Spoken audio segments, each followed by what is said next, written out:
Conservation of energy resources. Energy is a basic requirement for economic development. Basic means which are very essential. Energy is very essential for the economic development. Every sector of the national economy like agriculture, industry, transport, commercial and domestic needs inputs of energy.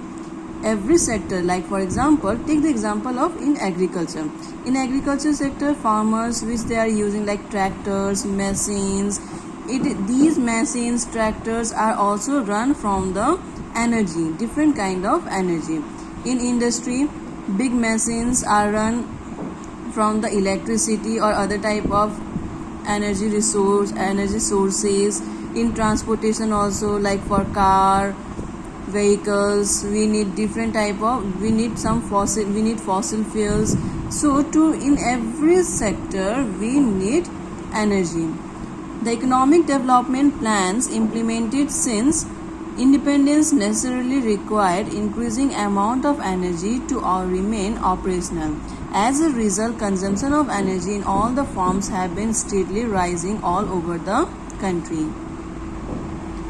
Since independence, different economic developmental plans are implemented in our country.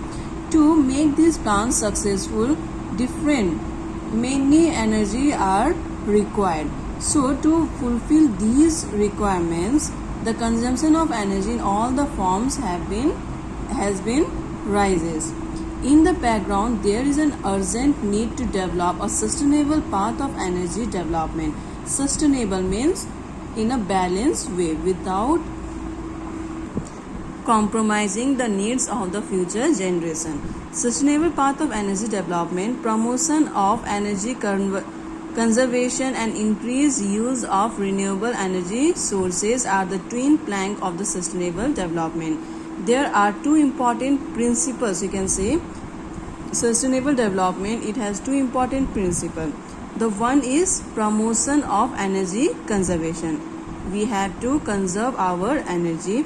And the second is by using the renewable source of energy.